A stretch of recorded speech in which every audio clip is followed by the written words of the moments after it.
තෙරුවන් සරණයි ස්වාමීන් වහන්සේ. හරි.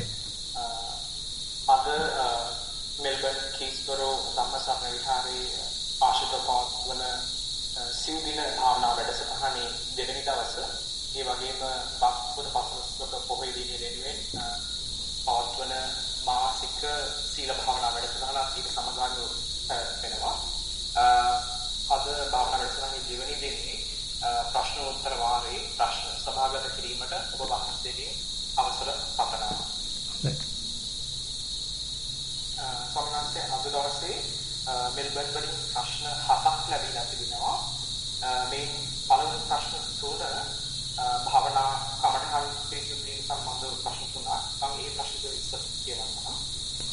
පළවෙනි ප්‍රශ්නය අවසරයි ස්වාමීන් වහන්සේ මම අවුරුදු 10කට වැඩි කාලයක් තිස්සේ ආනාපානසති භාවනාව කරමි.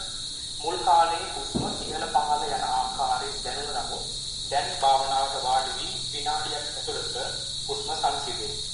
හුස්මේ කුඩා අණු කුඩා කොටස් කිසි දිනක අත්දැක නැත. එසේ අත්දැකිය යුතුයයි බලාපොරොත්තුෙන් වාඩි වන්නේද නැත. දැනට දැනෙන්නේ හුස්ම ගන්නා බවට හැඟීමක් ඇතිවන ශරීරයේ කම්පන ස්වභාවයන්ය.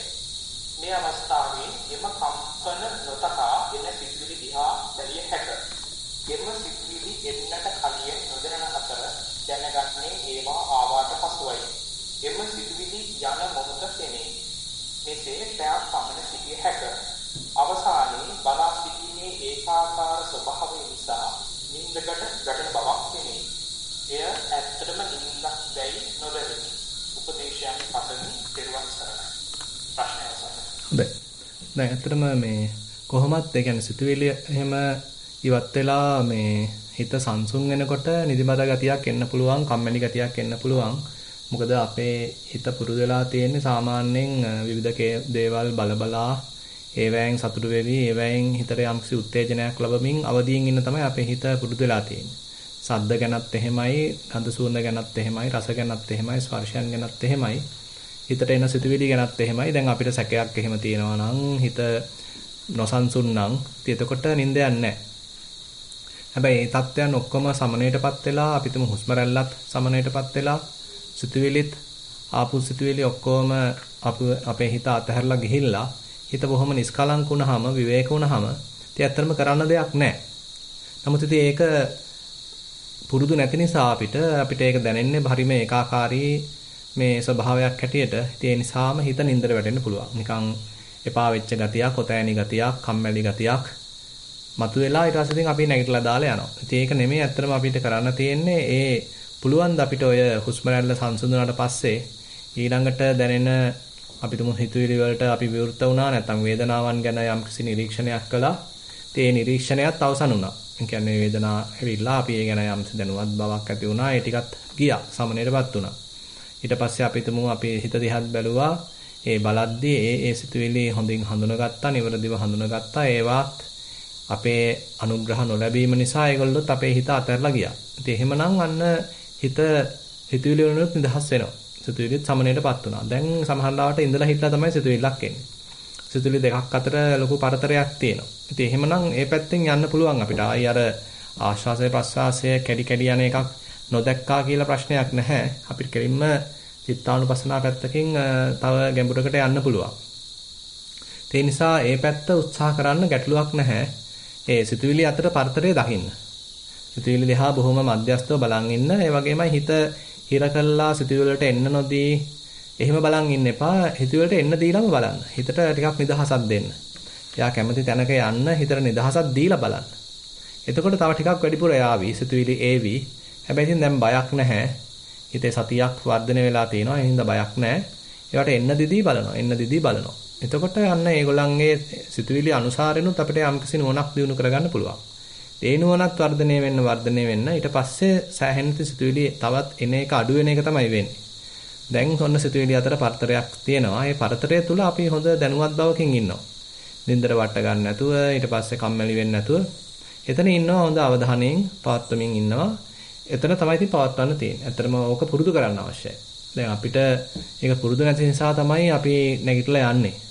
කරන්න දෙයක් නැහැ. දැන් ඉතින් මොනවද කරන්න තියෙන්නේ කියලා. ඉතින් අපි කම්මැලි කියලා නැගිටිනවා. නමුත් ඒක නෙමෙයි කරන්න තියෙන්නේ. ඔය පුළුවන් ද අපිට ඔය කම්මැලිකමත් එක්ක ඉන්න. මුකුත් නොකර ඉන්න. හිත සද්දක ගිහිල්ලා රැඳිලත් නැහැ, රූපයක ගිහිල්ලා රැඳිලත් නැහැ. හිත ඇතුලේ සංඥාවල පැටලිලත් නැහැ. හිත බොහොම මධ්‍යස්ථයි, පිරිසුදුයි, සරලයි, කෙලෙස් ඇත්තෙත් නැහැ. පුළුවන් දොන්නේ නිකලස් බව පවත්වන්න. ඒ නිසා ඕක පුරුදු කරන්න අවශ්‍යයි. ඒ නිසා අනිත් වෙලාවේදී පොඩ්ඩක් සූදානමින් යන්න මේ වගේ තත්ත්වයක් ආවොත් මම එකපාරට නැගිටින්නේ නැහැ. කම්මැලි කියලා වැඩේ අතාරලා දාන්නේ නැහැ. මේ කම්මැලි කියලා කියන්නේ දැන් මගේ හිතේ කාමච්ඡන්දේ නැහැ. මේ හිතේ ද්වේෂයක් නැහැ. මේ හිතේ විචිකිච්ඡාවක් නැහැ. ඒ වගේමයි වෙච්ච දේවල් ගැන පසුතැවිල්ලක් නැහැ. හිතේ නොසන්සුන් ගතියකුත් නැහැ. ඒ හින්දා සෑහෙන නීවරණ අයින් වෙච්ච හිතේ පිරිසුදු බවක් මේ මතුවලා තියෙන්නේ. ඒ නිසා අපි ඒකට යම්සි වටිනකමක් දෙන්න ඕනේ.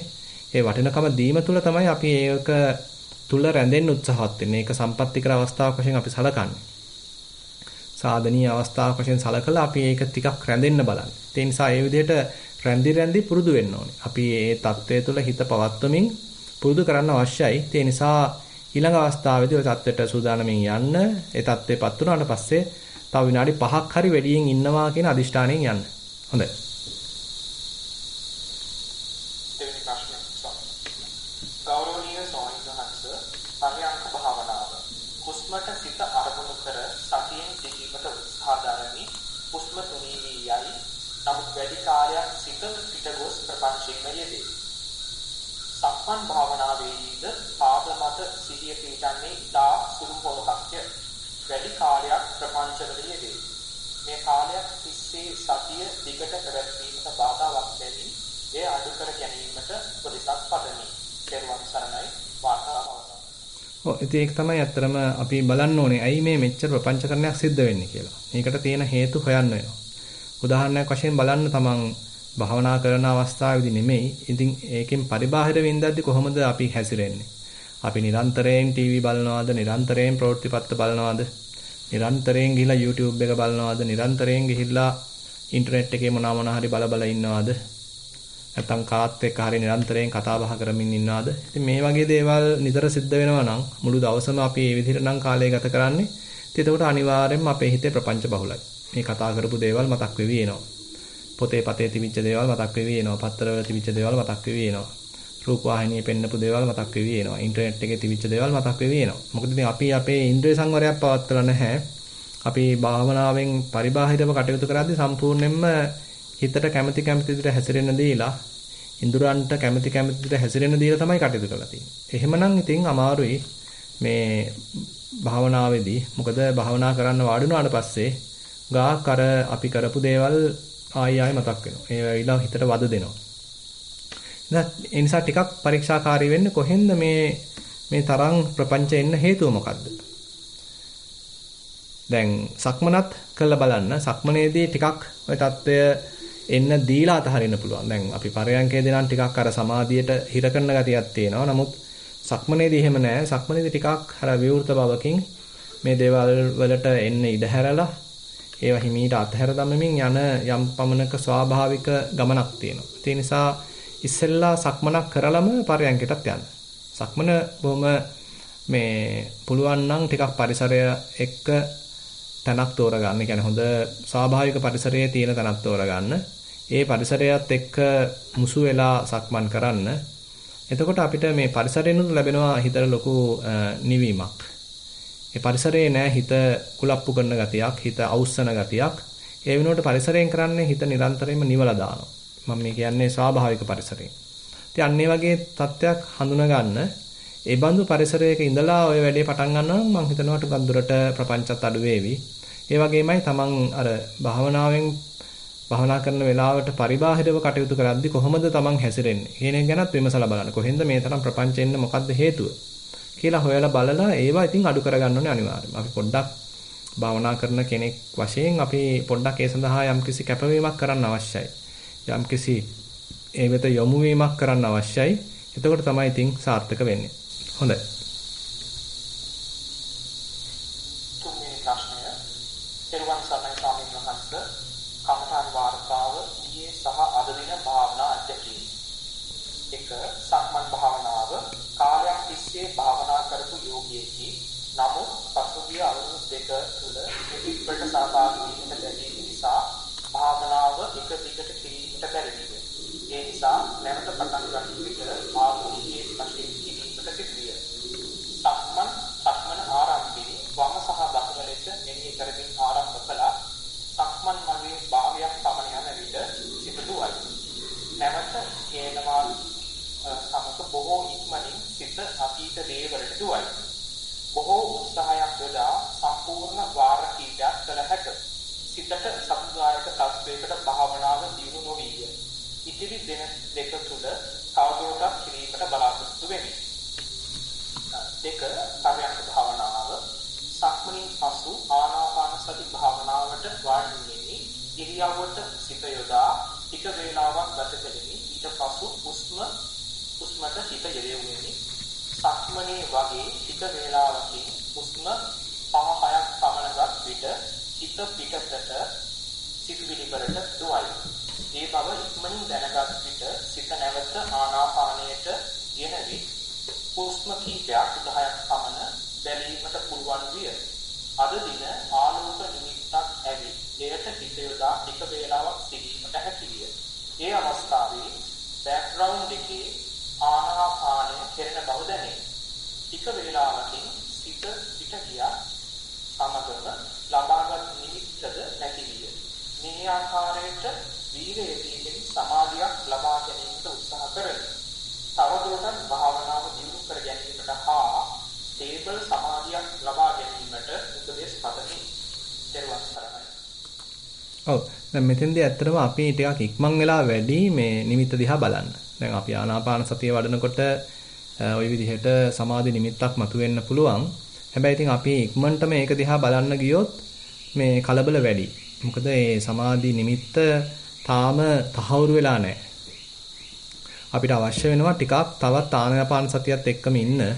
ඒ නිසා නිමිත්ත ආපු දෙන් ආවට දැම්ම බලන්න යන්න එපා. ආශ්වාස ප්‍රශ්වාසයත් එක්කම ඉන්න. මොකද ආශ්වාස ප්‍රශ්වාසයත් එක්ක හොඳට සිහිය පැවැත්වීම නිසා ආපු ප්‍රතිඵලයක් තමයි ඔය සමාධි නිමිත්ත කියලා කියන්නේ. සමාධියත් වර්ධනයලා තියෙනවා. ඒ සමාධිය වර්ධනය වීම නිසා සමාධි නිමිත්තක් පහළ වෙලා තියෙනවා. හැබැයි ඉතින් අපි ඒකට එකපාරටම ගියොත් ඒ ප්‍රතිඵලය අල්ලගන්න ගියොත් අර හේතු සැපවීම මේ අමතක කළා. ඒතකොට ඉතින් ප්‍රතිඵලය තාම ඒ තරම්ම තහවුරු වෙලා නැහැ. හොඳ ශක්තිමත් වෙලා නැහැ.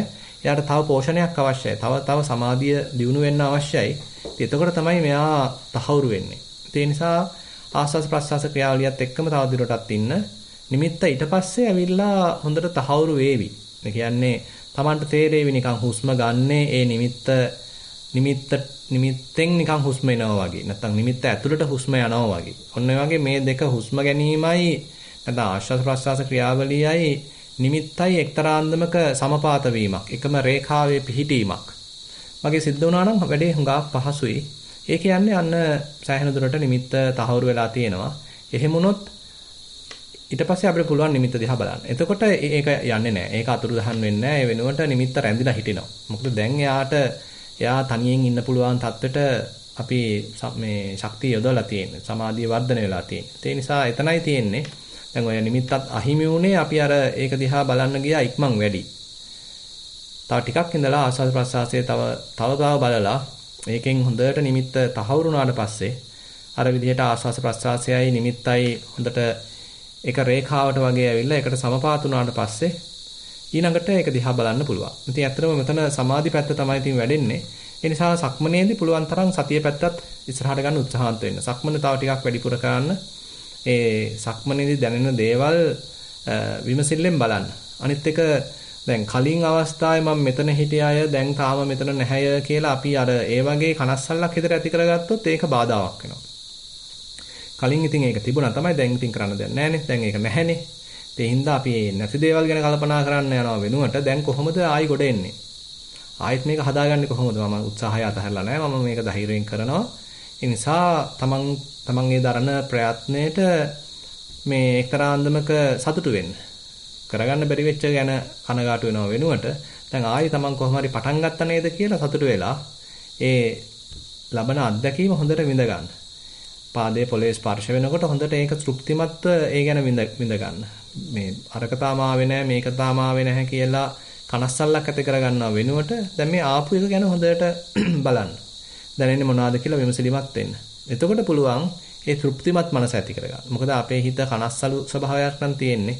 හිතේ දුම්නසක් නම් තියෙන්නේ. ඒක සමාධියක් ඇති වෙන්න කිසිසේත්ම හේතු වෙන්නේ නැහැ. ඒ වෙනුවට හිත වැටෙන එකයි වෙන්නේ. නමුත් සමාධියක් හිතේ ඇති වෙන්න නම් හිතේ තියෙනෝනේ ප්‍රබෝධයක්, සතුටක්, ප්‍රමෝදයක්, කායික මානසික සුවයක්. ඉතින් ඒ වගේ තනිකරම මේ ධන ආකල්ප ටිකක් අපේ හිතේ තියෙන්න අවශ්‍යයි හිතේ සමාධියක් දියුණු වෙන්න. ඉතින් ඒ නිසා සක්මන කරද්දී පරණ තිබිච්ච තත්වයන් ගැන කල්පනා කරන්නේ නැතුව දැන් ඉන්න තත්වය ගැන සතුටු වෙන්න. දැන් ඉන්න තත්වය තව දියුණු කරගන්න උත්සාහන්ත වෙන්න. හොඳයි. ප්‍රශ්න හතරක් තියෙනවා. ඒවා භාවනාවට සම්බන්ධ සහ සාමාන්‍ය ධර්ම කරුණු ශීලයෙන් පිළිබඳ ප්‍රශ්න හතරක්. අපි ප්‍රශ්න ඉදිරිපත් කරන්නද අපි කෝස් වලට ගිහිල්ලා කමන්නේ ඔක ඉවර කළාම යමු නේද?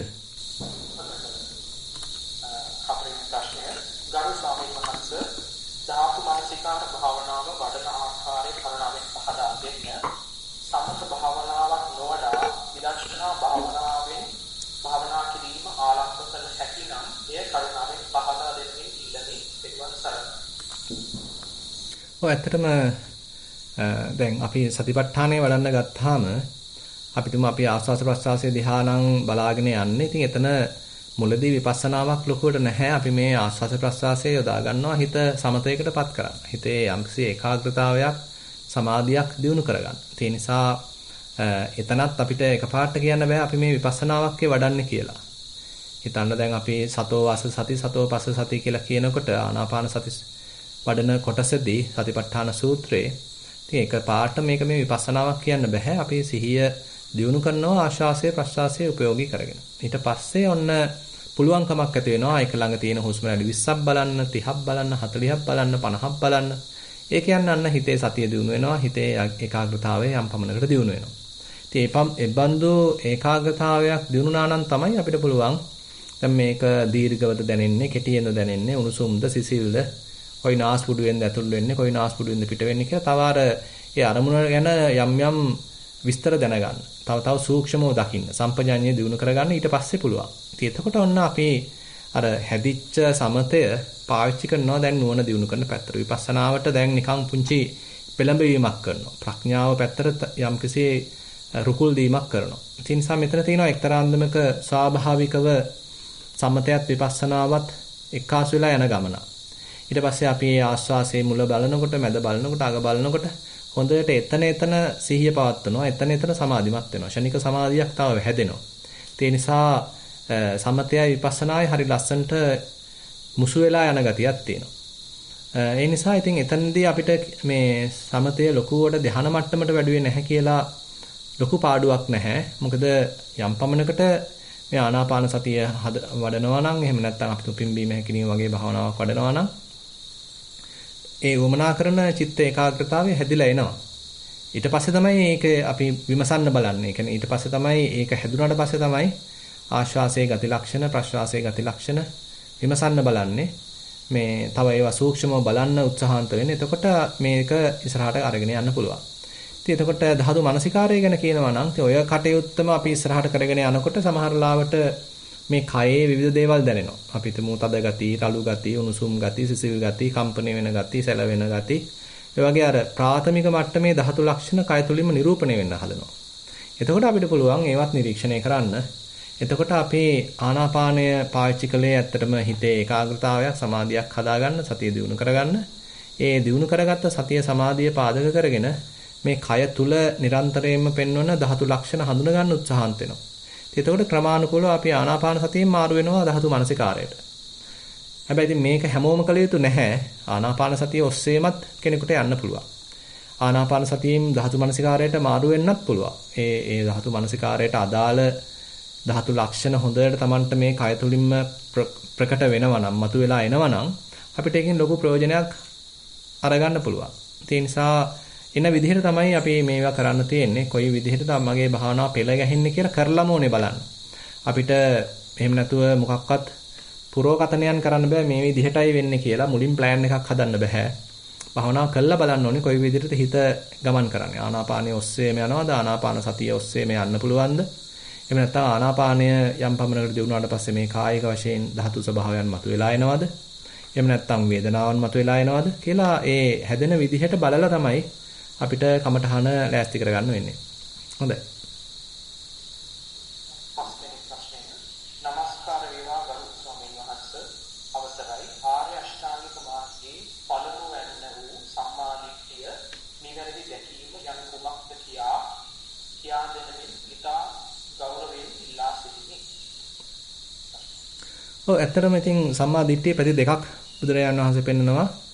ලෞකික සම්මා දිට්ඨිය, ලෝකෝත්තර සම්මා දිට්ඨිය කියලා. ඉතින් ලෞකික සම්මා දිට්ඨිය වශයෙන් පෙන්වන්නේ කම්මස්සගත සම්මා දිට්ඨිය කියලා මේ අපි නිවරදිව කර්මයේ කර්මඵලයේ අදහාගෙන සත්පුරුෂය ස්වභාවයෙන් කටයුතු කිරීම. අපි වැරදි අතහැරලා දාලා ඒ කියන්නේ මේ පස්පව් වලින් වැළකීලා පුළුවන් තරම් අපි කර්මයේ කර්මඵලය පිළිගන්න ගතියක්.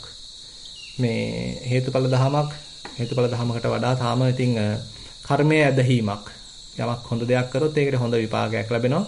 නරක දෙයක් කළොත් නරක විපාකයක් ලැබෙනවා කියලා ඒ කර්මයේ කර්මඵලයේ අදහාගෙන කටයුතු කිරීම කරන මට්ටම තමයි කම්මස්සගත සම්මා දිට්ඨිය වශයෙන් බුදුරජාණන් වහන්සේ දේශනා කරන්නේ. දැන් ඊට පස්සේ තමයි එන්නේ ලෝකෝත්තර සම්මා දිට්ඨියක්. අර ලෞකික සම්මා දිට්ඨියේ තාම පුජ්‍යල භාවයක් තියෙනවා. ඒක කෙනෙක් තමයි හොඳ සත්පුරුෂයෙක් වෙනවා. මම මෙතෙක් වෙලා හිටියේ අසත්පුරුෂයෙක් වගේ. මම ඒ තරම් තැකීමක් කළේ නැහැ. මගේ සීලය ගැන සැලකිල්ලක් දැක්ුවේ නැහැ. නමුත් දැන් මම සීලය ගැන සලකනවා. මම දැන් සමාධියක් දියුණු කරගන්නත් හදනවා. මම දැන් සත්පුරුෂයෙක් කියලා නිකන් අර පුජ්‍යල භාවයක් එතන තාම තියෙනවා. ඒ නිසා බුදුරජාණන් වහන්සේ දේශනා කරන්නේ ඒකයිලා සාසවා පුඤ්ඤ භාගිය උපදි වේපක්ඛා. මේකේ ආශ්‍රව සහිතයි. හැබැයි පුණ්‍ය පක්ෂයේ තියෙන්නේ. ඒ වගේමයි මේ කරන දේවල් යහපත් දේවල් නිසා, කුසල කර්මයන් නිසා මේකේ කුසල විපාක ලැබෙනවා. දැන් ලෝකෝත්තර මට්ටමට එනකොට තමයි පෙන්වන්නේ අනාසවා ලෝකුත්තරා මග්ගංගා. මේ කියලා ඒ වෙන පැත්තකින් විස්තර කරනවා. එතන අර පුජ්‍යල භාවයක් හදනවා වෙනුවට මෙතන හේතුඵල ධම මතු කරගන්න, ප්‍රඥාව අවදි කරගන්න උත්සාහන්ත වෙනවා. ඉතින් එතන තියෙන්නේ කිසිවක් නොඅල්ලා, කිසිවක් උපාදාන නොකර, කිසිම දෘෂ්ටියකට බැස ගන්න නැතිව ගමන් කරන මාර්ගයක්. ඉතින් ඒවා හොඳින් විස්තර වෙනවා කච්චානගත සූත්‍රයගේ සූත්‍ර දේශනාවලදී. ඒ නිසා මම ආරාධනා කරනවා ඒ කච්චානගත සූත්‍රය මුල් කරගෙන අපි පවත්වපු දේශනා මාලාවක් එහෙම තියෙනවා. කැමති නම් ඒකට සවන් දෙන්න කියලාත් මතක් කරනවා. ඒකේ ඇත්තටම දීර්ඝ වශයෙන් ওই විදිහට සම්මා දිට්ඨියේ විවිධ පැති, ලෞකික පැත්තත් මේ ලෝකෝත්තර පැත්තත් ගැඹුරින් විස්තර කරලා තියෙනවා. ඒ නිසා ඒකත් අහුම්කම් දෙන්න කියලා ආරාධනා කරනවා. මම බලන්නම් ඒකේ link එක මේ chat එකට copy කරන්න. හොඳයි. අපි ගෞරවනීය ස්වාමීන් වහන්සේට තෙවරක් සාදුකාරය කියලා වන්දනා කරමු. සාදු සාදු සාදු.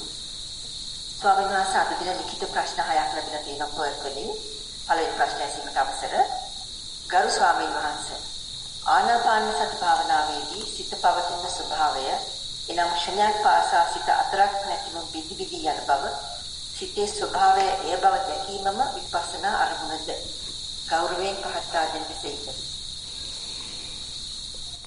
හිතේ ස්වභාවය වෙන්න පුළුවන්, නැත්නම් අරමුණේ ස්වභාවය වෙන්න පුළුවන්. මේ දෙකම විපස්සනාව වශයෙන් කලකන්න පුළුවන්. දැන් අරමුණ දැනගන්නවා කියන එකත්, අරමුණේ බිනි බිනි යාමක් දකින්නවා කියන එකත් ඒක විපස්සනා වැඩියට සලකන්න පුළුවන්. ඊළඟට අරමුණ තේරුම් ගන්න හිතත් ඒකත් දැනගන්න පුළුවන් නම් අපිට ඒ හිතෙත් ඇතිවීමක් නැතිවීමක් තේරුම් ගන්න පුළුවන් නම් ඒකත් විපස්සනාව කියන්න පුළුවන්. මොකද විපස්සනාවට මේ ලොකු ප්‍රදේශයක් තියෙනවා. ඒ කියන්නේ සෑහෙන පුළුල් ප්‍රදේශයක අරමුණු රාශියක් මේ ගන්නවා විපස්සනාවට.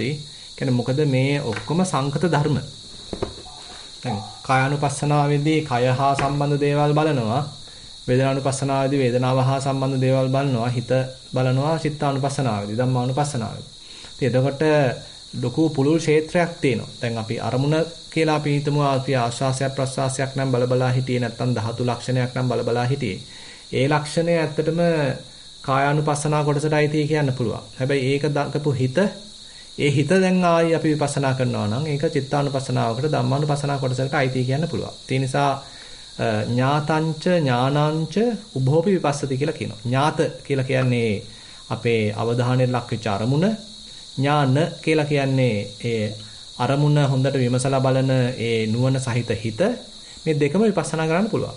ඒ නිසා මේ ඥාතංච ඥානංච උභෝපි විපස්සති කියලා ඉතින් මේක හඳුන්ලා දෙනවා. ඒ නිසා යම්ස කෙනෙකුට තේරෙනවා නම් මේ අරමුණ හඳුනා ගන්න හිතත් බිඳලා යනවා, ඒකත් නැති වෙලා යනවා කියලා කිසි වැරද්දක් නැහැ. දිගට කරගෙන යන්න පුළුවන්. එහෙමයි ස්වාමීන් වහන්සේ.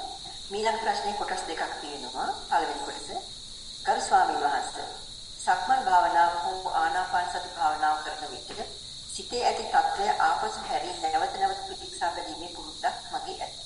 ඔබ වහන්සේ විසින් ඊයේ කරන ලද අනුශාසනාවට අනුව ඉහත භාවනා කරන විට 100%ක්ම භාවනා කමඨානට සිත යෙදිය යුතු බවත් සිතේ తත්වය පිරික්සීම නොකළ යුතු බවත් මට තේරුම් ගියා. මේ ගැන තවදුරටත් ඔබ වහන්සේගේ උපදෙස් පතමි. හුඟක් වෙලාවට වෙන්නේ අපි අර පොතේ දැනුම අපිට හුඟක් තියෙනකොට සුතමේ ඥානය හුඟක් තියෙනකොට මේ අපිට වෙන ගැටලුවක් තමයි යම් යම් අත්දැකීම් ලබනවා. හැබැයි මේ ලබන අත්දැකීමට තව වර්ධනය වෙන්න නොදී අපි එතන බාධා කරනවා. අපි එතන නිකන් කල්පනා කරන්න යනවා. මේ අත්දැකීම පොතත් එක්ක සංසන්දනය කරන්න යනවා. ඉතින් එතකොට අර සුවසේ වැඩෙන භාවනාවට බාධායි. භාවනාමය ඥානයකදී අපි පොත ඉස්සර කරගන්න නරකයි. අපිට අවශ්‍ය වෙනවා ඍජු අත්දැකීමම ඉස්සරහින් තියාගන්න. අපි ලබන ඍජු අපිටම ආවේනික අපිටම පෞද්ගලික ඒ අත්දැකීම ඉස්සරහින් තියාගෙන ඕනේ යන්න. එතකොට ඒකට නිසින්ින්දේ වැඩෙන්න දෙනවා නම් ඒක සාර්ථකයි. පස්සේ අපිට පුළුවන් මේ අත්දැකීම විග්‍රහ කරගන්න භාවනාව අවසන් වුණාට පස්සේ අපිට විග්‍රහ කරගන්න පුළුවන් මේ මොකක්ද වෙලා තියෙන්නේ කියලා ඒක භාවනා වාර්තාවට ඇතුළත් කරද්දී අපිට පොඩ්ඩක් විමසලා බලන්න පුළුවන්. අපේ සුතමේ ඥානයත් එක්ක සංසන්දනය කරලා බලන්න පුළුවන්. ඒ නිසා පුළුවන් තරම් අපි භාවනාව වඩනකොට හිත නිශ්ශබ්දව තියාගෙන හිත සංසුන්ව තියාගෙන ඒ කටයුත්තේ නිරත වෙන එක තමයි සාර්ථක වෙන්නේ. හොඳයි. එහෙමයි ස්වාමීන් වහන්සේ. තුන ප්‍රශ්නේ දෙවෙනි කොටස. සක්මන් භාවනාව කරන විට පයට ඇති දැනීම සතර මහා භූතයන්ට වෙන් කර හඳුනා ගන්නා බව සමහර යෝගාවචරයන් පවසනු අසා ඇත්තේ. එසේ කිරීම වෙනුවට දැනෙන ස්පර්ශයෙන් පමණක් සෑහීමට පත්වීම වඩා සුදුසුද? තෙරුවන් සරණයි. ඒකේ ඇත්තටම මුලදී අපිට අර ධාතු ලක්ෂණ වෙන්වෙන්ව හඳුනා ගන්න පොඩ්ඩක් යොමු වීමක් තියෙනවා. ඒ කියන්නේ දැන් අපි හිතමු පඨවි ධාතු ලක්ෂණ ගත්තොත් තද ගති, මෘදු ගති, ගොරෝසු ගති, සිනිඳු ගති, බර ගති, සහැල්ලු ගති කියලා වගේ ලක්ෂණ හයක් හඳුනා ගන්න පුළුවන්. ඊළඟට තේජෝ ධාතුව ගත්තොත් උණුසුම සිසිල කියලා දෙකක් හඳුනා ගන්න පුළුවන්. වායෝ ධාතුව ගත්තොත් ඒකේ චංචල වෙන ස්වභාවය, කම්පණය වෙන ස්වභාවය, ඊළඟට නිකන් දරන ස්වභාවය වගේ ලක්ෂණ දෙකක් සාමාන්‍යයෙන් හඳුනා ගන්න පුළුවන්. ඊළඟට ආපෝ ධාතුව ගත්තොත් ඒකේ පිඬු කරන ස්වභාවය, ගලන ස්වභාවය හඳුනා ගන්න පුළුවන්. ඉතින් මේවා අපි බලමින් යනකොට හිතට කෙලින්ම තේරෙනවා නම් මේ පඨවි ධාතු ලක්ෂණයි කියලා ඒකේ වරදක් නැහැ. හැබැයි කල්පනා කරලා මතක් කරන්න අවශ්‍ය නැහැ. ඒ කියන්නේ අපිට මෙතෙන්දී වැදගත් වෙන්නේ නම මතක් කරගන්න එක නෙමෙයි. මේක මේ අහවල් ධාතුවේ ලක්ෂණය කියලා ඒකට නම මේ නිවර්දිව මතක් කරගත්තා කියලා ඒකේ ලොකු ප්‍රයෝජනයක් නැහැ භාවනා කරන අවස්ථාවේදී. අපි වාර්තාව ලියනකොට නම් ඒකේ ප්‍රයෝජනයක් තියෙවි. තවත් කෙනෙක් ඒක sannivedanaya කරන්න. නමුත් වැදගත් වෙන්නේ භාවනා කරන වෙලාවේදී මේ ලක්ෂණ හැකිතාක් තේරුම් ගන්න එක. මේ ලක්ෂණ හැකිතාක් තේරුම් ගනිමින් වාසය කරනකොට තමයි අපිට තව මේකේ විස්තර පේන්න ගන්න. අර මුලදී අපි තුමු තද ගතියක් විතරයි අපිට තේරුනේ. නැත්තම් පාදයේ ස්පර්ශයක් විතරයි තේරුනේ. හැබැයි එතනින් නොනැවතී අපි තව ටිකක් මේක විමසිල්ලෙන් බලන්න ඕනේ. තව මොනවාද මේකේ බලන්න පුළුවන්. තව මොනවාද තියෙන ලක්ෂණ. තව ටිකක් විමසිල්ලෙන් බලද්දී තමයි ඔය වගේ තව මේක පැතිරිලා පේන්න ගන්න. නැත්තම් විස්තර සහිතව පේන්න ගන්න. අනිකුත් ධාතු ලක්ෂණත් මතුවෙන්න ගන්න.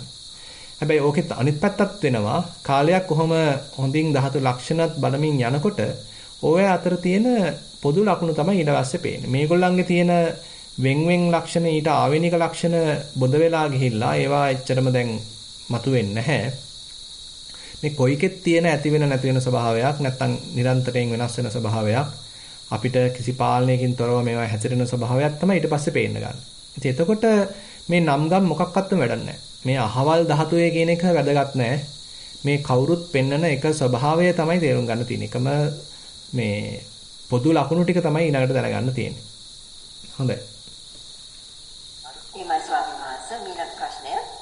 ගරු ස්වාමීන් වහන්සේ සාමාන්‍යයෙන් මම පරයන්ක භාවනාවම ප්‍රිය කරමි. භාවනාවට වාඩි වීමේදී චතුරාර්ය භාවනාව කර ත්‍රිවිධ රත්නයේ සමාව ඉල්ලා ඊට පසු ආනාපාන සති භාවනාව වඩමි. හොඳින් සිත තැන්පත් වේ. සමහර දිනවලදී කය සම්පූර්ණයෙන් ඉක්ැසී අරමුණින් ඉවත් වේ. නැවත සිත හුස්ම වෙත අරමුණු කරමි. එහෙත් නැවතත් කය තිගැස්සේ.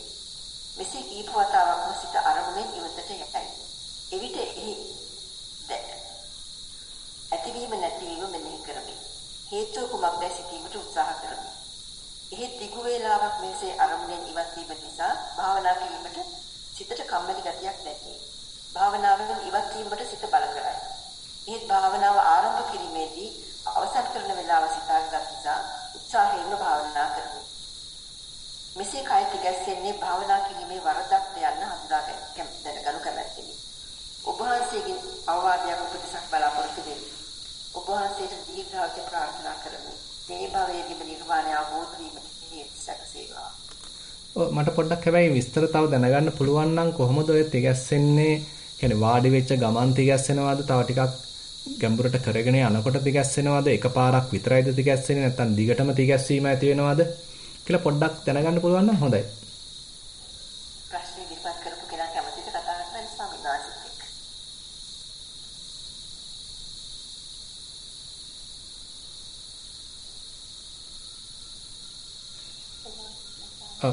ඔව් කියන්න.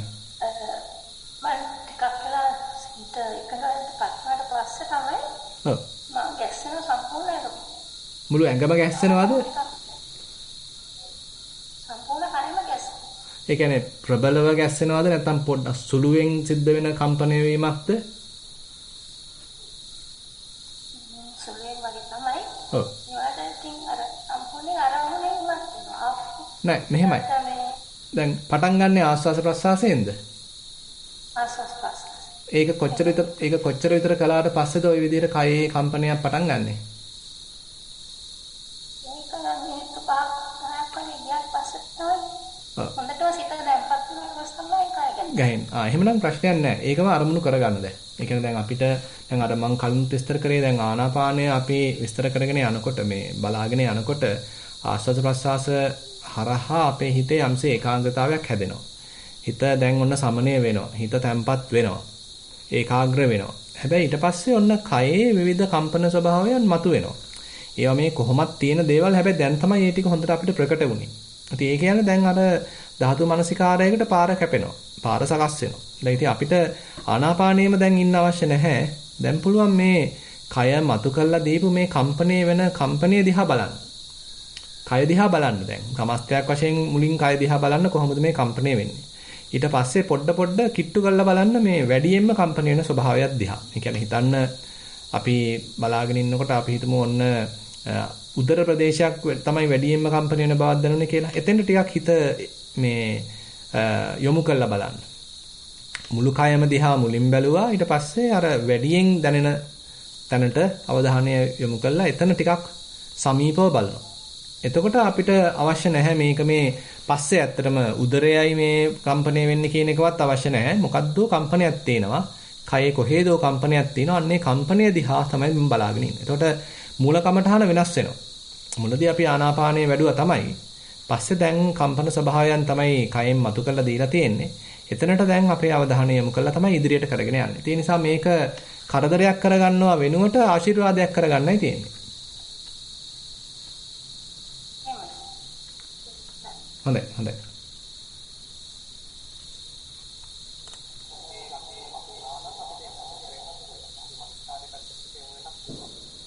ඊළඟ ප්‍රශ්නේ ස්වාමීන් වහන්සේ මේ තරම්තික ප්‍රශ්නයක්.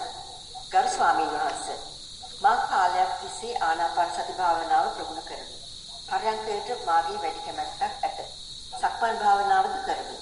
මාහට ඉතා ඉක්මනින් පරයන්කයේදී සිත ඒකාග්‍රතාවයට පැමිණේ. ඇතුළත කතාවක් නැත. එන සිතුවිලි දැස උපේක්ෂාවෙන් බලා සිටිමි. සිතුවිලි එන ප්‍රමාණයත් අඩුය. එන සිතුවිලි වල ගොරෝසු භාවයක් නැත. ඉතා සියුම් ලෙස ප්‍රපංච සිදුවන බව දැනේ. ඒ දෙස බලා සිටීමෙන් ආපු සිතුවිලි රාගය, ද්වේෂය හෝ මෝහය මුල් කරගෙන ආ සිතුවිලි යන බව තේරුම් ගතියි. එක් අවස්ථාවක සිතට එන සිතුවිලි මා කොතෙක් දුරට පිළීමකට පත් කරන බව හා දුකේ ස්වභාවය තේරුම් ගතියි. මාහට පදදින සිතුවිල්ලක් ඇත. එනම් භාවනාවක් තුළින් ලබන ප්‍රඥාව යනු කිමක්ද? එය ක්ෂණයෙන් ලැබෙන අවබෝධයක්ද? මාගේ දිනචර්යාවේ හා සිතන පතන ආකාරයෙන් පරිවර්තනයක් සිදු වී ඇති බව පෙනේ. ක්‍රමෙන් මා සියලු දේට යටි තදබල ආශාවන් අඩු වී ඇති බව හා සිත කලබල වන ස්වභාවය අඩු වී ඇති බව හා බාහිරයෙන් එන කරදර වලින් සිත පීඩාවන ගතිය ඇති වුණත් ඒ වහවහ විච්ඡේදනය කර බැලීමේදී එහි ඇති නිස්සාර ගතිය තේරුම් ගන්න. සියලු දේ සම්බන්ධව උදාසීන ගතියක් සිතට දැනේ. ලැබහැකි අවස්ථාවල පර්යන්කයට යෑමට තද කැමැත්තක් ඇත. මේ සියලු තත්ත්වයන් ප්‍රවතුනද පරිසරය වෙනස් වූ විට අඩුමත්තේ කාමයට ඇලීමක් ඇත. එම ගැටීමේ ස්වභාවයක් බවද වැටහේ. එනමුත් එවැනි අවස්ථාවලට පත්වීම පිළිබඳ සිතේ ව්‍යාකූල ස්වභාවයක් ඇත. කරුණාකර භාවනාවේ දියුණුවට හා ඉදිරියට දී කර ගැනීමට උපදෙසක් පතමි. මේ ඇත්තටම අපේ හිත ওই විදිහට අපි විමසලා බලන එක තමයි දැන් වැදගත් වෙන්නේ. දැන් ඔය කියලා තියෙන විස්තර වලට අනුව දැන් අපි අපේ ස්වභාවය හඳුනා ගන්න එක තමයි වැදගත් වෙන්නේ. දැන් චිත්තානුපස්සනාවකට ධම්මානුපස්සනාවකට එනකොට අපි භාවනා කරන වෙලාව කියලා වෙන් කරගත්ත වෙලාවකදී විතරක් නෙමෙයි හිත ගැන බලන්නේ. උදේ නැගිටලා ඉඳන් නිින්දට යනකම්ම අපි හිත ගැන අවධානයෙන් ඉන්න අවශ්‍යයි. අපේ චරිතයේ ස්වභාවය ගැන හඳුනා ගන්න අවශ්‍යයි. අපේ හිත කොහොමද තාමත් කටයුතු කරන්නේ කියලා තේරුම් ගන්න අවශ්‍යයි. හිතේ තියෙන විවිධ පුරුදු හඳුනා ගන්න අවශ්‍යයි. මගේ තියෙන දුර්වලතා ටික, මං කරන මෝඩකම් ටික හඳුනා ගන්න අවශ්‍යයි. චේතන තමයි ඇත්තටම පොඩ අර කියන්නේ අපිවම නිවැරදි කරමින් අපේ තියෙන වැරදි අඩු කරමින් තව කුසලතාවයන් දිනු කරමින් යන මාර්ගයකට අපිම අවතීර්ණ වෙන්නේ එතකොට තමයි. ඒ නිසා ඔය වෙලා තියෙන දේ ගැටලුවක් නෙමෙයි. ඕක තමයි එහාට යනකොට සිද්ධ වෙන්නේ. දැන් අපි ඒකට වමනා කරන ආයුධ ටික තමයි දැන් සකස් කරගත්තේ. ආස්වාස ප්‍රස්වාසයක් දිහා බලලා ඒක එක්තරා අන්දමක සතිය කියන ආයුධය ටිකක් හදාගත්තා. තව නැවත ඒක කළා සමාධිය කියන ආයුධය හදාගත්තා. ඊට පස්සේ අපි තුමු ධාතු ලක්ෂණ හඳුනගෙන ඒ තුලින් යම්සේ ප්‍රඥාවක් දියුණු කරගත්තා. ඉතින් මේ විදිහට මේ අපි යම් කුසලතාවයන් රසක් දැන් හදාගෙන තියෙනවා. ඒවම පාවිච්චි කළා. දැන් අපිට තියෙන්නේ කොහොමද මේ අපේ හිත වැඩ කරන්නේ? මොනවද මේ හිතේ තියෙන පුරුදු? තාමත් මං අහුවෙන්නේ මොනවටද? තාමත් මම ගිහිලා උපාදාන කරන්නේ මොනවද? මගේ තියෙන ඇබ්බැහි මොනවද? කියලා අර ඒ ටික අධ්‍යයනය කර ඒවා පිරිසුදු කර ඒවා හදා නිවැරදි කර යන ගමනක් තමයි තියෙන්නේ. ඒ නිසා ඔය තමන් ගැන එන ඒබඳු අවබෝධයන් තේරුම් ගන්න. එතන ඒවා දිහා කනස්සල්ලෙන් දකින්න වෙනුවට අඩුතරමින් මේ ටික මට දැන්වත් දැක ගන්න හම්බුණා නේද කියලා සතුටු වෙන්න. මොකද එහෙම නැත්නම් ඉතින් අපිට මැරෙන්න වෙන්නේ අපේ මේ අඩුපාඩු ටිකත් එක්ක. ඊට පස්සේ අපි මේවා ඊළඟ භවයටත් අරන් යනවා. නමුත් මේ භවය තුලදීම දැන් මේ විපස්සනාවත් දියුණු වීම හරහා අපේ තියෙන දුර්ලභකම් ටික දැන් අපිට හම්බ වුණා. ඒ ටික තේරුම් ගියා කියලා වැඩේ කරගෙන යන එක තමයි වැදගත් වෙන්නේ. ඒ නිසා එකක්වත් ප්‍රශ්නයක් කරගන්න එපා. ඔය ලැබිලා තියෙන තමන් ගැන දැනෙන අවබෝධය ඒක තේරුමක් ඒ කියන්නේ ඒක ප්‍රයෝජනෙට අරගෙන ඒවා හදන්න. මොනවාද මේ තියෙන වැරදි ටික? මෙතන කොහොමද දැන් සකස් වෙන්න ඕනේ? කොහොමද කෙනෙක් හදන්නේ? කොහොමද මමයා ඉදිරියට හදන්නේ? සමහර තැන්වලදී කොහොමද මම නිකන් අනවශ්‍ය විදිහට අත දාන්නේ? අනවශ්‍ය විදිහට අත දාන්න ගිහිලා ආයෙත් නිකන් සිත්ඇවුලටපත් වෙන්නේ කොහොමද කියලා මේ අපි ගාව කාගෙත් තියෙනවා මේ වගේ විවිධාකාර දුර්ලභකම්.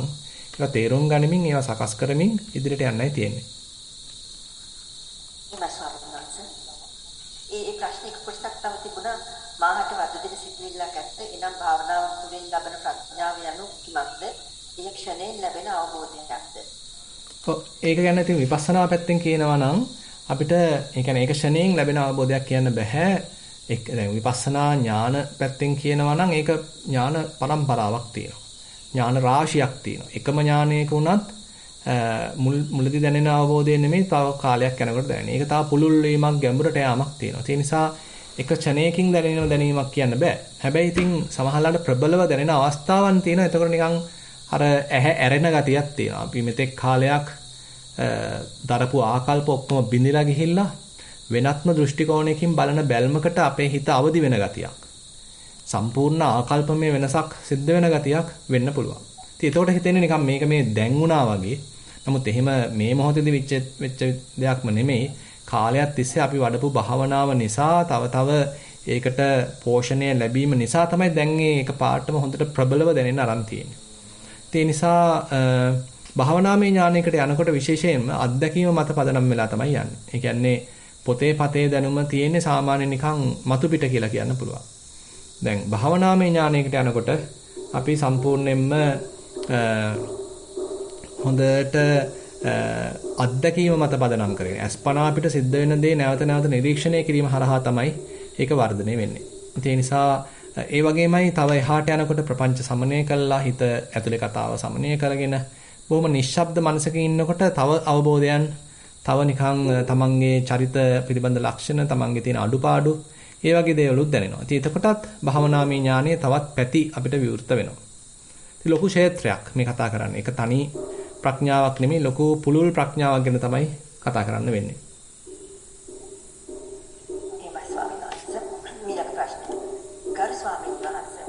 භාවනා කරන අතරතුරදී සිතට එන රාග ද්වේෂ සිතුවිලි වලට විපාක දෙන මට්ටමේ කර්ම සිදු වෙනවාදයි කරුණාකර පහදා දෙන්න. දුර්වචනයි.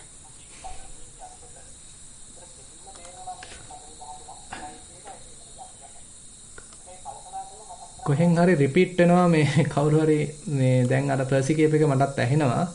කොහෙන් හරි රිපීට් වෙනවා කලින් කියපු දේවල්. කෙසේ නමුත් කතා කරන්න බාධාවකුත් නැහැ. අහපු ප්‍රශ්නේ තියෙන්නේ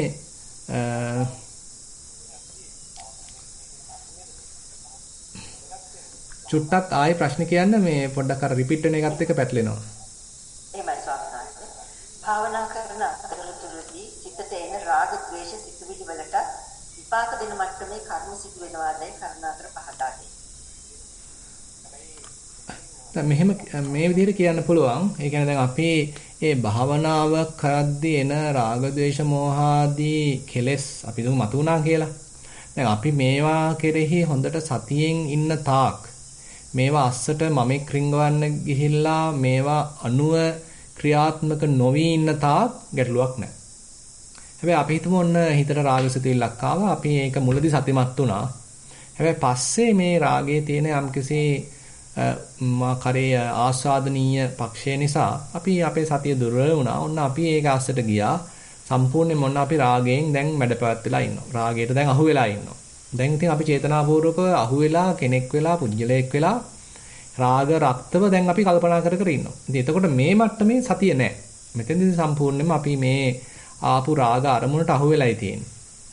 ඒ නිසා අපිට කියන්න වෙන්නේ අපි සතියෙන් මේ ගමන යන තාක් සතිය ඉස්සරහා තියෙන තාක් සතිය ප්‍රබල වෙන තාක් අර පැමිණෙන නීවරණය සතිය යටතේ තමයි තියෙන්නේ. සතිය ආලෝකයේ යටතේ වගේ තමයි මේ නීවරණය කටයුතු කරන්නේ. ඉතින් එතකොට අපිට මේ නීවරණය තියෙන හැටි, ඒක බොඳ වෙන හැටි, ඒක දුර්වල වෙන හැටි, ඒක යන හැටි දැනගන්න පුළුවන්. මේක රාගය වෙන්න පුළුවන්, ද්වේෂයක් වෙන්න පුළුවන්, හිතේ සැකයක් වෙන්න පුළුවන්, ඒ ඕනම දෙයක් වෙන්න පුළුවන්. ධම්මානුපස්සනාව කරන නංවන මට්ටමේදී අපි සතිය කියන එක යටතේ, ප්‍රඥාව කියන එක යටතේ තමයි මේගොල්ලන් එක ගනුදෙනු කරන්නේ.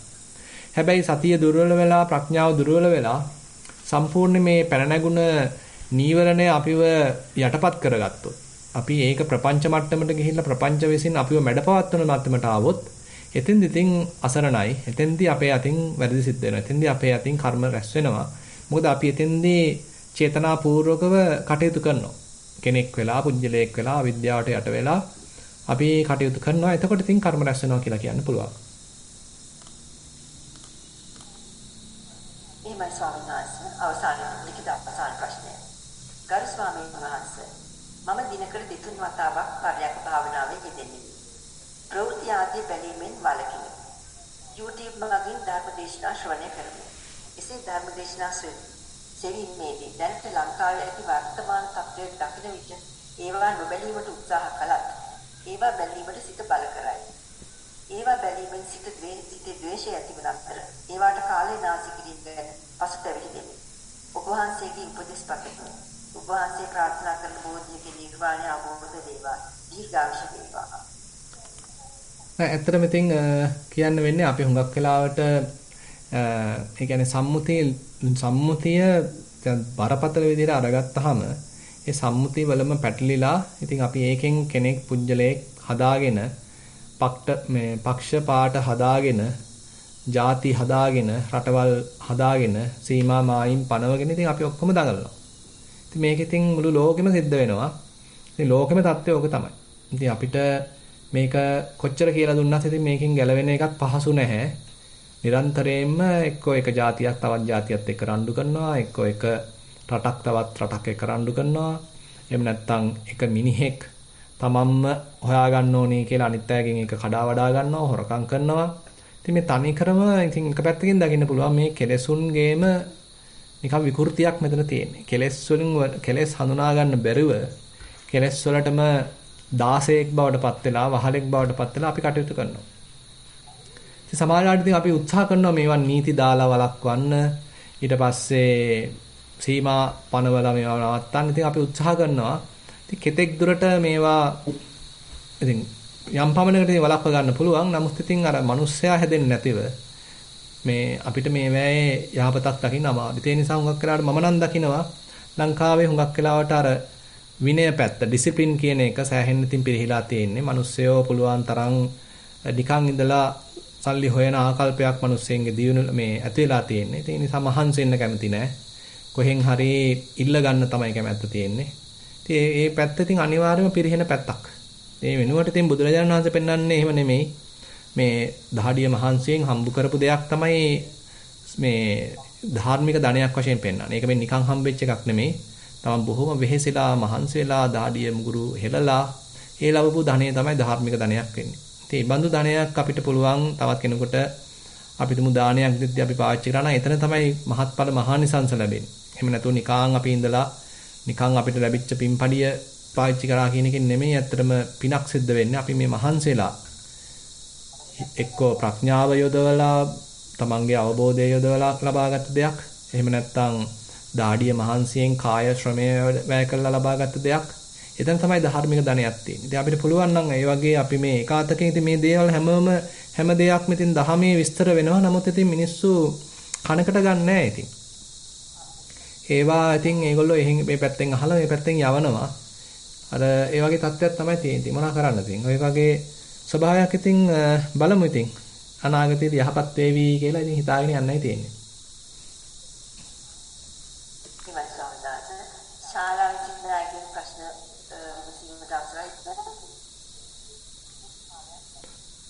ඔය මොනවා හරි ප්‍රශ්න තියෙනවා නම් අහන්න පුළුවන්.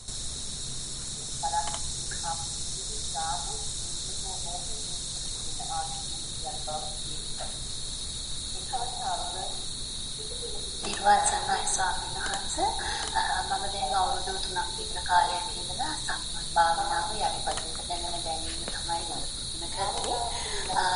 දැන් අවුරුදු 2ක විතර කාලයක් ඉඳලා හැම වෙලේම මේ ඇඟිලි කන් නාඩි වැටෙනවා වගේ ෆයිට් එකක් ලයිට් එකක් පත් වෙනවා වගේ හිත ගෙනියන ඕනම තැනක ඒක තමයි මට දැනෙන්නේ. මම පරයන්ක භාවනාවක් වැඩිපුර ප්‍රගුණ කරලා නැහැ. ඒකට හේතුව මම ඉඳගෙන භාවනා කරන්න යන හැම මොහොතකම මේ දැනෙන දැනීම සමානකට හදවතේ වගේ දැනෙනවා. එහෙම එක දැනෙන දැනෙන ඊකට ඔළුවේ නැද්දේ වගේ මේක දැනෙන්න පටන් ගන්නවා. ඊටක මේක නිකන් ප්‍රීතියක් විදිහට දැනෙනවා. ඊට පස්සේ දැන් මම ඕක දිහාම බලාගෙන ඉන්නකොට මේ ඔළුවේ කැක්කමක් වගේ නිකන් ඔළුවේ තද කිරීමක් වගේ ඒක මුළු දවසම තියෙන ප්‍රෙෂර් එකක් වගේ ඒක හරිම අප්‍රසන්න භාවයක් වගේ වෙලා ඉන්නවා. ඉතින් මට මෙතනින් එහාට යන්න කියන්නේ මේ දැනෙන තැනකදී يعني ඕනම වෙලාවක ඒක ඉඳගත්තත් වැඩක් කරත් මේ කඩේකට ගිහලා බඩුවක් දාන්න ගෙවන්න මම නිකන් හිටගෙන හිටපු ඒ වෙලාවක් වුණත් මේ දැනෙන දැනීම තමයි හැම වෙලේම දැනෙන්නේ.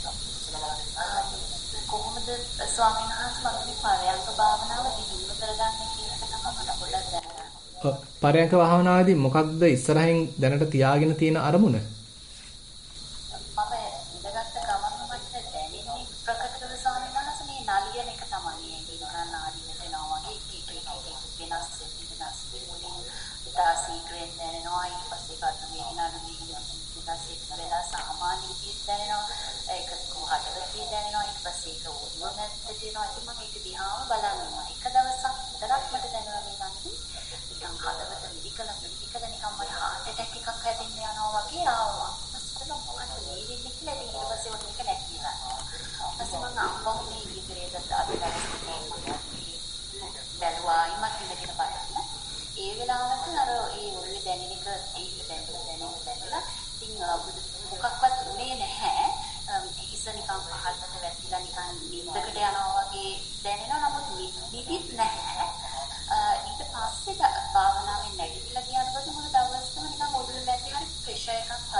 හොඳයි. දැන් මේ සාමාන්‍යයෙන් හිතේ සිතුවිලි බහුලද? ස්වාමීන් වහන්සේ මේ දැන් ජනවාරි මාසෙ විතර පොඩි අත්දැකීමක් මට ලැබුණා. මම ස්කනක ඔබේ පාන්දර නැගිටලා මම මගේ හස්බන්ඩ් මට අවකාශයේ මම දැක්කම මුලින් මට මේක තේරුන්නේ මොකක්ද කියලා. ඊට පස්සේ මම නිකන් නැගිටලා ආපහු ඉරියව්ව නිකන් වෙනස් කරලා මේක ආයෙත් බලන්න මම හිතගත්තාම ඒක ඉතා ප්‍රකටව පේන්න ගත්තා.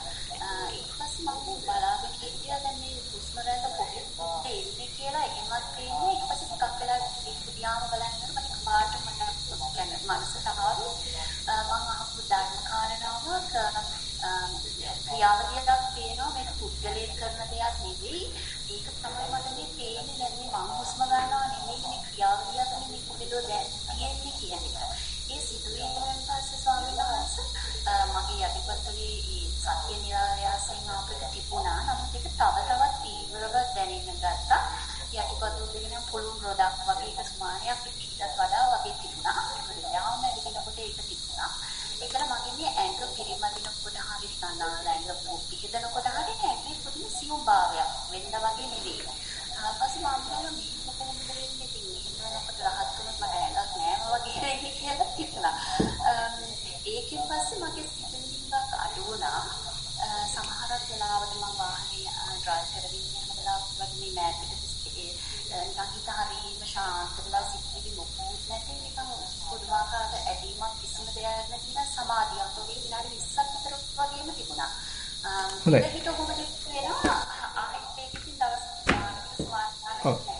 හොඳයි. දැන් ඇත්තටම කියන්නේ කය මූලික කරගන්නේ නැතිව අපි කයට අවධානය පාවිච්චි කරලා මුලදී සතිය දියුණු කරගන්න සමාධිය හදාගන්න.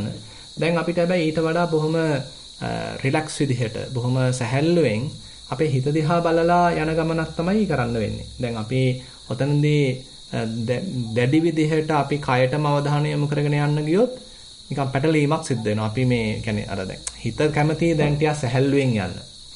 හැබැයි අපි තායිත් දානවා ආනාපානට දානවා නැත්නම් කයට දානවා ධාතු ලක්ෂණ වලට දානවා. අපි කියන්නේ එතෙන්දී හිතට විවේකයේ දෙනවා වෙනුවට හිත ආයිත් යෙදවීමක්. හිත යම්කිසි දෙයක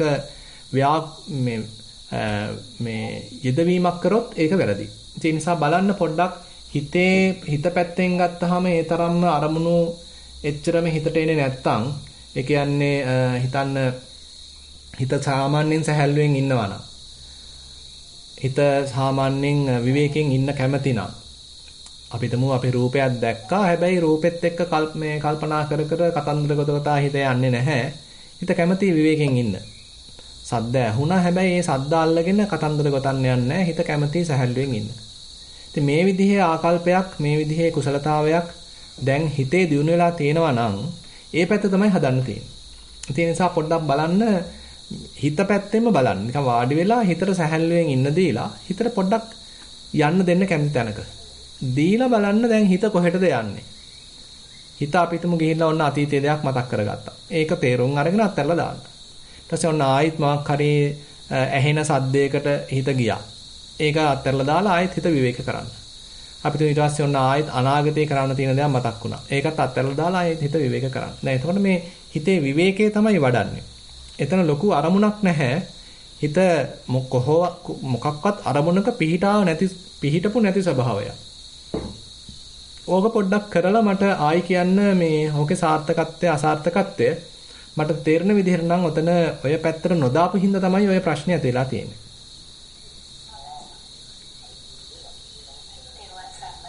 හොඳයි. දරුවන් සන්නයි.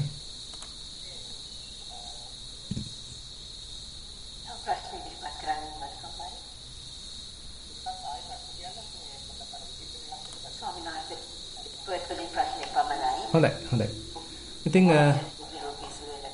හොඳයි. දරුවන් සන්නයි. ඉතින් අපිට ධර්මසරණ මේ පන්සලට යමු වෙන්න පුළුවන්.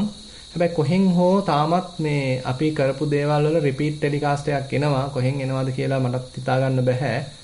ධම්මසරණ පන්සලේ පිරිස ලෑස්තිලා ඉන්නවා නම් යමක් තව ඉදිරිපත් කරන්න ඒගොල්ලන්ට අවස්ථාව ගන්න පුළුවන්.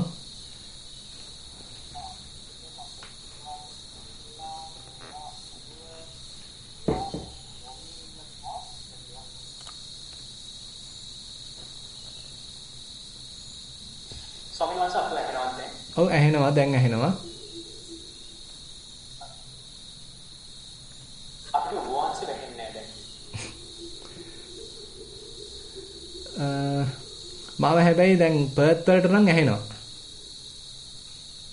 සමනස් දැන් ඇහෙනවද? මට ඕගලන්ව ඇහෙනවා. දැන් හරි සමනස්. දැන් අපිට සමනස් ඇහෙනවා.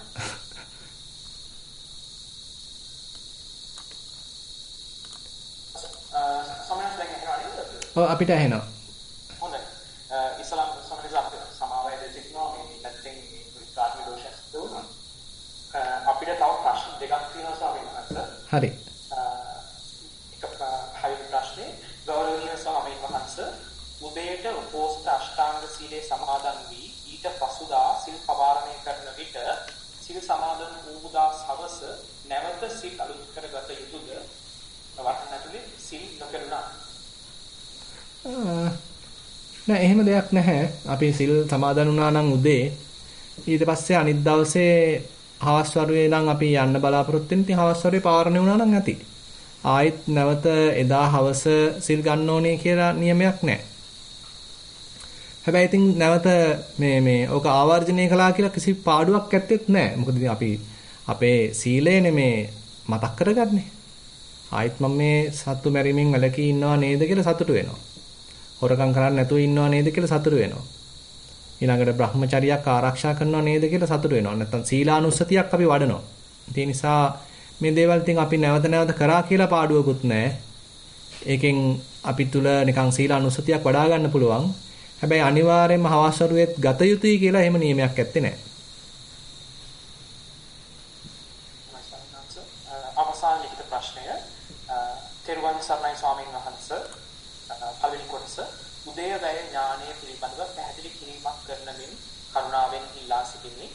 දෙවෙනි කොටස උදේවැය ඥානය ප්‍රත්‍යක්ෂ වීම යනු තමන්ම අනිත්‍ය බව අනිත්‍ය වීම දැකීමට තුන්වෙනි පාර්ශවයක් නොමැති බව වැටහීමද? ඔබ වහන්සේට නිදුක් නිරෝගී සුව ප්‍රාර්ථනා කරමි. ඔව්. දැන් අතරම කියන්නේ එක එක අරමුණු ප්‍රයෝගී කරගෙන අපිට උදව්වයක් තේරුම් ගන්න පුළුවන්. ඒ කියන්නේ අපි තුමා ආනාපාන සතිය පැත්තෙන් කියනවා නම් අපි ආස්වාස ප්‍රස්වාසය දිහා බලාගෙන හිටියා. එතකොට අපිට ඒක එකපාරටම මේකේ පිරිසුදු වශයෙන්ම උදේවයක් පේන එකක් නැහැ. අපිට මුලින් දැනෙන්නේ ඕනනම් අපි තුමා ආශ්වාසයක ඇතිවීමක් නැතිවීමක්. ප්‍රශ්වාසයක ඇතිවීමක් නැතිවීමක්. නමුත් මෙතන තාම මේ පිරිසුදු උදේවය ඥානයක් නැහැ. තව ටිකක් එහාට යනකොට හැබැයි මේවා තව වෙන් වශයෙන් දැනিলা මෙතන තනි ආශ්වාසයක් නෙමෙයි මෙතන ආශ්වාස පේලියක් තියෙනවා ප්‍රශ්වාස පේලියක් තියෙනවා. දැන් මේවා ආශ්වාස ප්‍රශ්වාසයක් කියලාවත් වෙන් කරගන්න බෑ. මෙතන ඊටාම සියුම් දැනීම් රාශියක් තියෙන්නේ මේ එක කුඩා දැනීමක් කියන එකේ ඇතිවීමක් නැතිවීමක් තියෙනවා කියලා ඔන්න වගේ මට්ටමකට ආවොත් අපිට කියන්න පුළුවන් අපි අර සම්මුති මට්ටමින් දැන් සෑහෙන දුරට අයින් වෙලා බොහොම සියුම් පරමාර්ථ මට්ටමකින් සියුම් තත්වයකින් අපිට මේ උදේවය දැන ගැනීමක් සිද්ධ වෙනවා කියලා කියන්න පුළුවන්. ඊට පස්සේ අපි හිතමු අපි ධාතු මනසිකාරයක් වගේ දෙයක් නම් වඩා හිටියේ.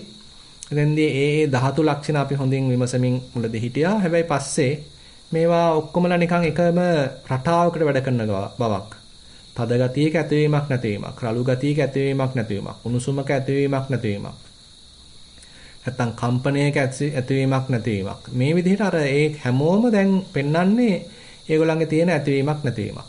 ඉතින් එතකොට අර ඒවට ආවේනික ලක්ෂණ එච්චර අපිට වැදගත් නැහැ. ඒවා ඔක්කොම නිකන් පැත්තකට ගිහිල්ලා වැඩි අවධානයක් යොමු වෙන්නේ නැහැ. හැබැයි ඔක්කොම පෙන්නන මේ ඇති වෙන නැති වෙන ස්වභාවය තමයි වැඩියෙන් අපි අවධානය ලක් කරන්නේ.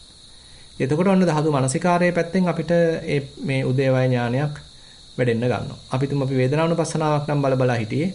එතනත් ඔය වගේමයි. අපිට මුලදී නම් තේරුනේ ඔන්න සැප වේදනාවක් ඇති වුණා. ඒක විනාඩි 5ක් තිබිලා අවසන් වුණා. දුක් වේදනාවක් ඇති වුණා විනාඩි 10ක් තිබිලා අවසන් වුණා. ඔය වගේ තමයි අපි හිතුවේ. නමුත් පස්සේ එහෙම නෙමෙයි මේ සැප වේදනාවක් කියන්නේ තනි සැප වේදනාවක් නෙමෙයි. මෙතන වේදනා මහා රාශියක් තියෙනවා. කුඩා වේදනා සමූහයක් තියෙනවා. තනි දුක් වේදනාවක් නෙමෙයි. මෙතන කුඩා වේදනා සමූහයක් තියෙනවා. කියලා අර ඒවැ විස්තර පේන්න ගන්නවා. සම්පජාඤ්ඤය දිනු වෙන්න මේ විස්තර පේනවා නම් ඊට පස්සේ අපිට පුළුවන් මේ එක කුඩා වේදනාවක ස්වභාවය බලන්න. එතන හොයාගන්න බෑ මේක ඊළඟට සැප වේදනාවක්ද දුක් වේදනාවක්ද කියලා හොයාගන්න බෑ. මෙතන තියෙන්නේ යම්සි දැනීමක් පමණයි. කුඩා වේදනාවක් පමණයි. අන්න ඒ එක එක කුඩා වේදනා හරිම ඉක්මනට ඇතිලා නැතිලා යනවා. බොහොම ෂණ භංගුරයි. ඒ කුඩා වේදනාවක ස්වභාවය දකිමින් වාසය කරනවා නම් එතන දකිනවා අන්න වේදනාව මුල් කරගත්ත උදේවය ඥානයක්. උදේවයක් දකිනවා. ඊට පස්සේ අපි තුමා අපි චිත්තානුපස්සනාව නම් වඩා හිටියේ. අපේ සිතට නිදහසේ ඉන්න දීලා යාට කැමති දෙයක් හිතන්න දීලා හැබැයි සිහියෙන් බලාගෙන ඉන්නවා. හිතේ එකලසක් තියාගෙන බලාගෙන ඉන්නවා. එතකොට ඔන්න සිතුවිලි එනවා. මුලදී සමහරලාට අපි ඒවා ටිකක් අපේ පෝර ලැබීම නිසා ටිකක් දිගු වෙලාවක් තියෙනවා වගේ දැනෙනවා. නමුත් පස්සේ අපි ඒවට පෝර දාන්නේ නැත්නම් අපි ඒවට මුලා වෙන්නේ නැත්නම් ඒවා බොහොම ෂණිකව ඒවත් ඇතිලා නැතිලා යනවා. ඒකට අපිට චිත්තානුපසනාව කරහත් ඔය වගේ උදේවයක් දැක ගන්න පුළුවන්. ඒ නිසා එක තැනක කියලා නැහැ.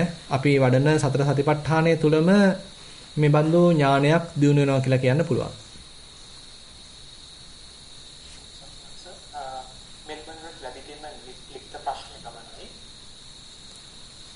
හොඳයි.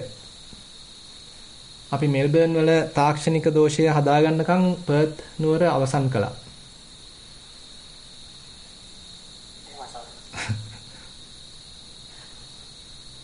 හොඳයි. වෙන විශේෂ ප්‍රශ්නයක් නැත්නම් ඉතින් අපිට අවසන් කරන්න පුළුවන්.